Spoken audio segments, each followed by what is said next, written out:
Magandang gabi po sa inyong lahat. Muli pong nagbabalik ang inyong lingkod. Hindi sa video po natin ibabahagi ngayon ay isa naman itong video mula kay Maharlika na kung saan ay sinasabi nga niya na merong naganap na sampalan. Ano kayang binabanggit na ito na sampalan ni Maharlika? Medyo napaka itong ibinahagi niya na ito dahil ang dahilan daw nito ay yung budget, yung signing ng budget ang dahilan nito. At kaugnay nga rito ay nagkaroon nga daw ng medyo argumento at yun nga napunta sa sampalan. So bago po natin ipagpatuloy ang pagbahagi ng video na ito, kung hindi ka pa nakapag-subscribe dito sa ating channel, i-subscribe na po natin yan upang maging updated ka sa mga video na ina-upload natin dito sa channel na ito. Medyo mahaba-haba itong video na ito na kung saan ay mula po sa ating napakamasigasig na supporter ng mga Duterte. At yun nga, ito lang iba kundi si Maharlika. Sundan natin na panoorin natin itong kanyang video na ito. Patulala lang, baka nga during that meeting nila sa Malacanang, sumisingot lang ng pulburon. At itong nag-aaway si Martin Romualdez, si Lisa Tanas at si Amy Marcos. So gusto pong i-veto, okay, ni Lisa Tanas ang budget dahil hindi sila nga nagkakasundo.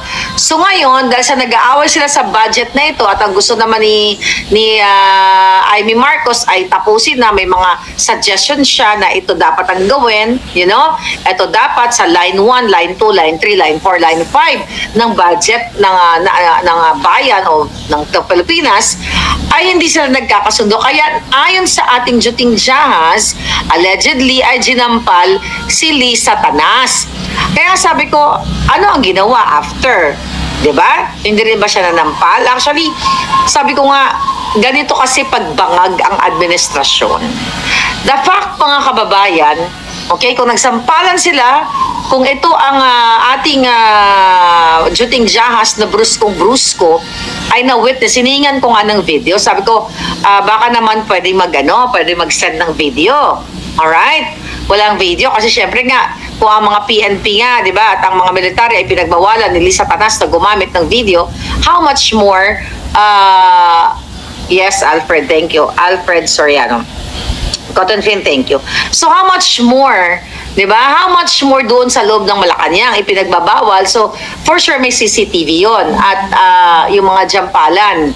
Kahit naman nung sinapak ni Lisa Tanas si Bangag Jr. sa aeroplano, remember? Nung papunta sila sa New York na nagkaroon ng black eye and everything. For sure one day, kapag wala na itong mga bangag na ito, ay lalabas at lalabas dyan, mga palangga. So ngayon, gustong i-veto yung National Appropriations Act ni Lisa Tanas at ibalik nga ito sa Congress na ito dahil hindi niya gusto yung ginagawa ni Romualdez na mga insertions, budget insertion and program funds at kung ano-ano pang mga gustong pangamkam na ginagawa ni Tambaloslos. Tandaan ninyo yung mga nakikita yung mga pictures nila na ni Lisa Tanas at ni Tambaloslos, iyan ay mga palabas lamang. Pero ang totoo, nagkakagata na mga buwaka ng ina sa anong kadahilanan dahil sa paramihan sila ng nakaw. Paramihan sila ng gustong budgetan na ahensya ng gobyerno para what? Para sa kanilang vested interest. Para sa kanilang personal, mga kababayan. So kung ano yung mga probisyon, okay, na gustong isingit ni Romualdez o inilagay na at ang gustong baguhin ni Lisa Tanas, hindi sila nagkakasundo. So based dun sa information na nakuha natin, talagang si Marcos Jr., tama si Inday Sara, na hindi talaga siya marunong maging presidente. At wala po siyang decision making. Dahil yung yung tatlong, si Amy, si Mangga,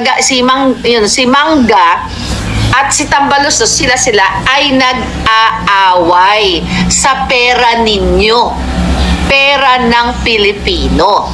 Tandaan ninyo, balikan natin yung sinabi kong December 24 ng Noche Buena, hindi sila nagkakagulo din sila, hindi sila nagkakasundo, walang unity naman talaga, even sa kanilang family, kasi hindi rin sila nagkakasundo sa pera na i-unfreeze ng banyaga. Yung mga accounts nila, sa iba't ibang bansa. Dito sa Amerika, mayroon din. Diba? Ang gusto kasi ni Martin Romualdez diyan ay malaki yung kanyang share.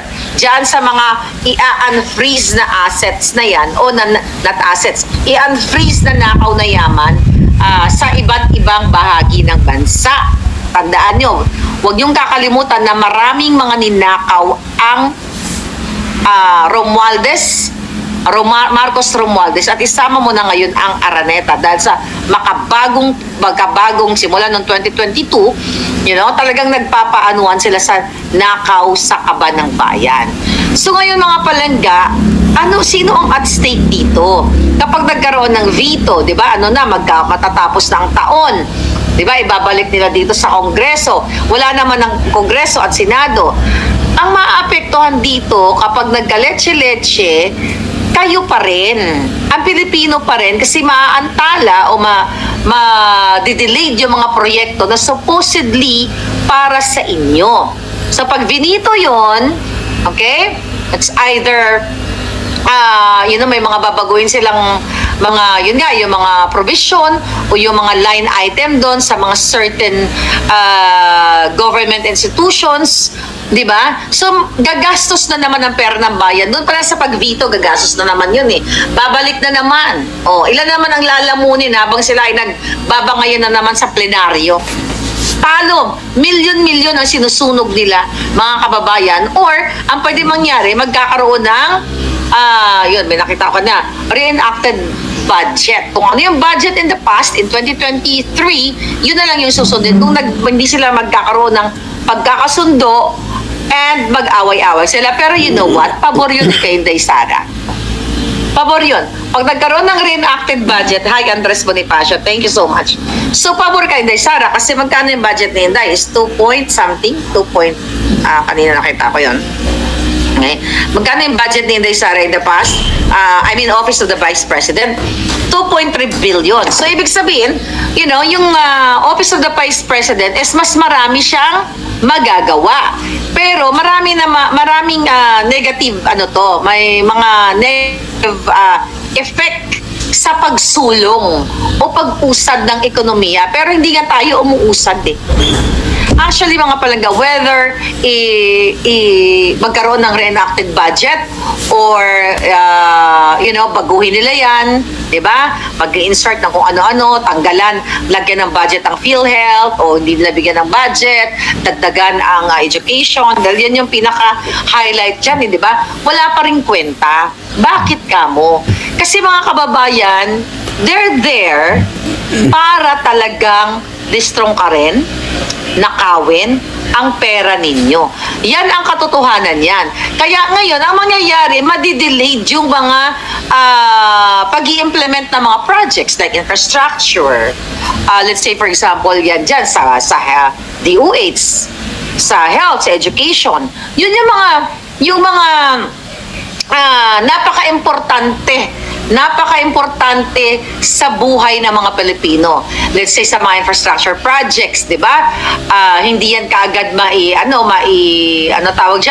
ma-release yung kanilang mga budget o hindi mapupunduhan ng tama kasi yung allocation in the past, I think ganun in the past year ay iba sa sa pinropose nila ngayong 2025. So talagang magkakaroon ng delaying tactics.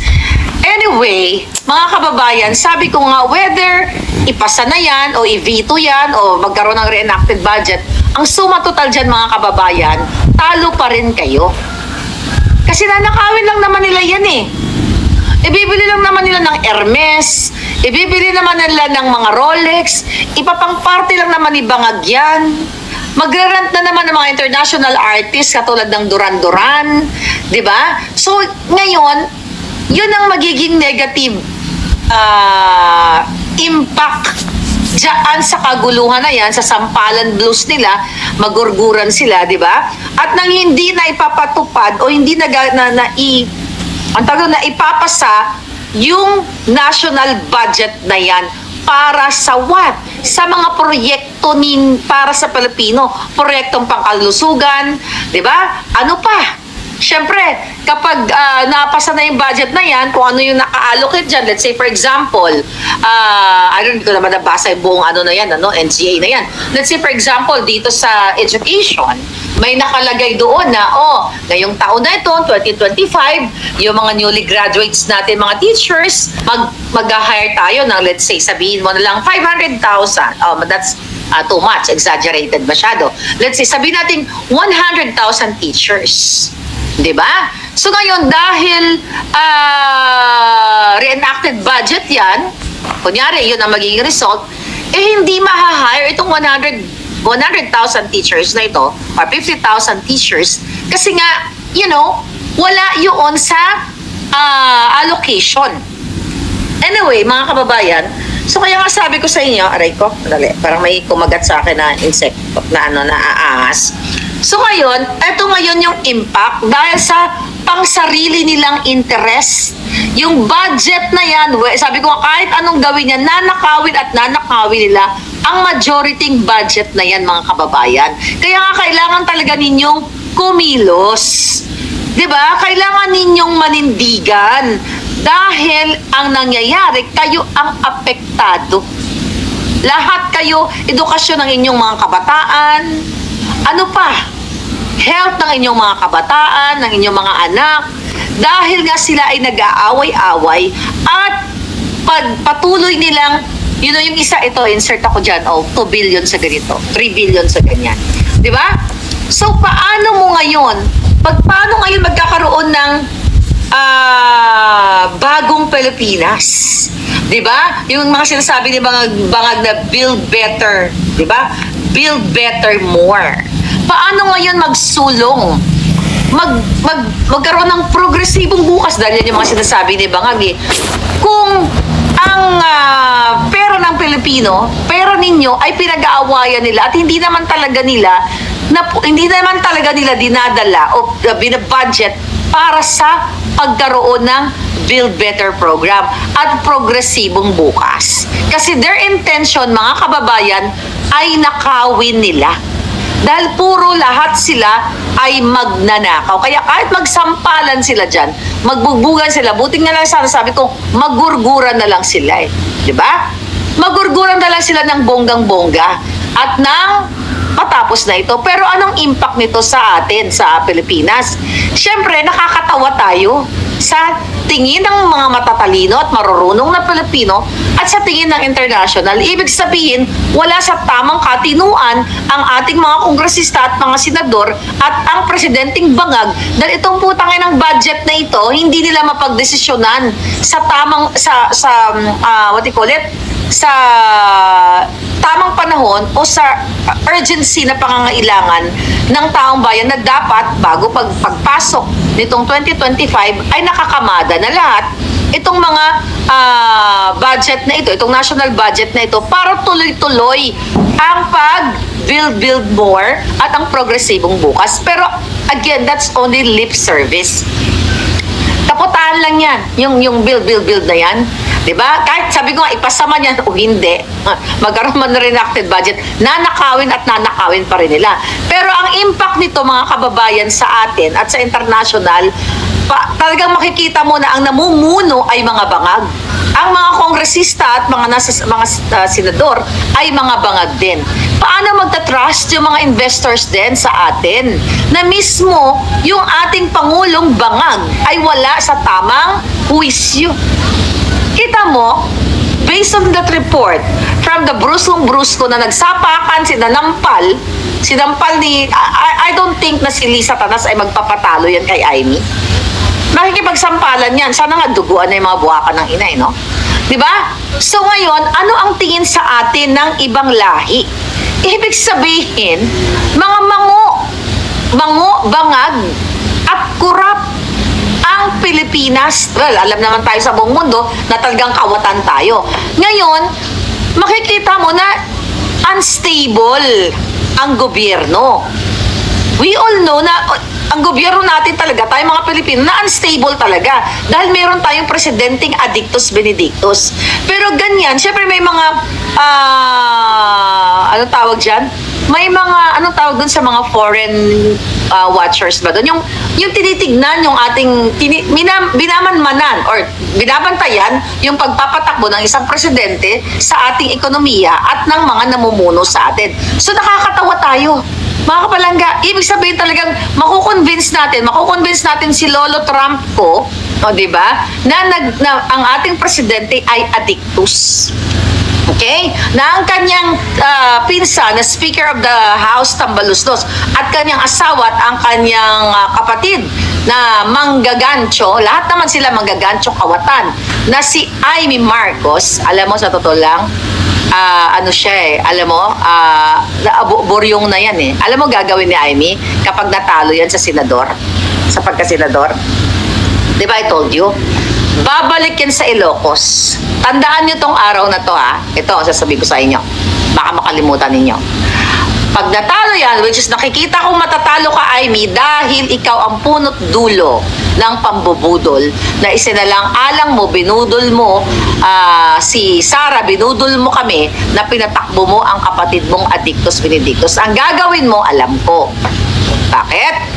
Babalik ka sa Ilocos at may nakaplano na po siyang Plan B na mayroon siyang aagawing pwesto sa Ilocos. Hindi ko na muna sasabihin, okay, kung ano yung pwestong aagawin niya o gagawin nilang paraan, gagawin nilang legal, pero yan ang Plan B niya. Pag natalo siya, kukuha siya ng pwesto at babalik siya sa Ilocos Norte. Huwag na tayong maglokohan, Amy Marcos. Ikaw ang punot dulo ng pambubudol. Kung tunay mong kaibigan si Sara Duterte, tahimik ka ni hindi mo pinagtanggol, pinaasa mo ang mga taong nakapaligid sa'yo. Kami, ako, dahil may nakuha ko impormasyon na sinabi mo nung pinalabas ko, nung nag-trend yung PDEA leaks, di ba, nagsabi ka na ikaw ay maninindigan at sasabihin mo sa taong bayan na ang kapatid mo ay addict. Pero syempre, blood is thicker than water. And of course, the vested interest ay ang importante sa iyo. Pwesto, vested interest at pera ng bayan na patuloy ninyong kakamkamin. So ngayon, dahil nagka-leche-leche na kayo, dyan sa budget na yan, dahil di kayo nagkakasundo, dahil nga, kanya-kanya kayong interest na dapat malaki ang budget sa ganitong department, malaki ang budget sa ganyan. Mga palangga, dahil lang. I just, all of a sudden, parang, okay, parang merong, may something. Okay, sa face ko. Ngayon, mga kababayan, aray ko. So, yan ngayon ang dapat ninyong malaman. So, nagjajampalan sila, nagjujugjugan sila, hindi para kayo paglingkuran. Kundi para sa kanilang pansariling nakaw. Lahat yung mga inayupak na yan. Imagine ninyo, ilang mga proyekto, ilan ang mga infrastructure projects na maaantala sa ganitong kajotahan. Sabi ko nga, whether mapasa yan or hindi, talagang maaapektuhan kayo kasi wala silang planong ipagpatuloy o ituloy-tuloy ang mga proyekto mapang edukasyon, mapang health o mapang infrastructure kasi mga kababayan, nanakawin nila ang inyong pera. Bakit kamo? May report recently, okay, na sinasabi ng na sinasabi ng COA, okay, ng Commission on Audit na mayroong, teka, nandito yata to kanina. Alright, binasa ko yun kanina. Alright, so mayroong, whatchamacallit, okay, sinabi ng Commission on Audit na mayroong 15 national government agencies. Okay? Merong 15 national government agencies at 34 na state universities and colleges na sinasabing hindi na ipatupad yung mga proyekto. And this is what Noong 2023 ito, na binadgetan ng billion-billion. And how much is this? Mga kababayan, doon sa 34 state universities, okay, and 18 national government agencies. Imagine nyo mga kababayan, 242 billion pesos. Based ito sa financial report, okay, na inilabas ngayong December 2 ng COA. Mga kababayan, nakita ninyo, 242 billion na hindi nila, kumbaga hindi nila ginawa yung mga proyekto. Saan napunta yung pera? Diba? Saan napunta itong 200 billion na ito? Ito yung mga projects na supposedly yung mga infrastructure. Pagpapatayo ng mga buildings, i-renovate, pagpintura o kung ano pa dito sa ating mga state universities para magkaroon ng kaaya-ayang mga infrastruktura o mga buildings ang ating national or colleges or what you call it, yung ating panggobyernong mga paaralan. Kaya nga sabi ko sa inyo, itong kung i-veto ito or ibabalik, di ba? For sure, pag binito yan, ibabalik or magkaroon ng reenacted budget, wala lahat tong kwenta. Kasi dito mismo sa report, mga kababayan ng COA, merong 2-something billion, di ba? Noong 2023, hindi nila nagastos itong perang ito. Na-delay. Okay? Dinidelay nila, hindi nag-materialize yung proyekto. Bakit ito hindi nag-materialize? Yung mga ganitong klaseng mga project na meron namang pera. Hindi lang yan. Actually, kaya natin dito. Hindi lang yan sa mga universities na yan. Tignan natin dito. Ano pa ba yung mga university, ito. Right. Okay? Ang sabi dito, pati LTO, okay? Pati LTO, meron din silang hindi na implement na mga proyekto. Total of 8.27 billion. Okay? Kahit hindi na eksakto yung figure natin, ano? Meron din sa DOH. Okay? Na hindi na paano ba yan? Hindi na natupad, na implement, hindi nangyari. Yung mga proyekto dapat sana sa DOH at dito sa LTO, ang DOH is how much? 2.8 billion.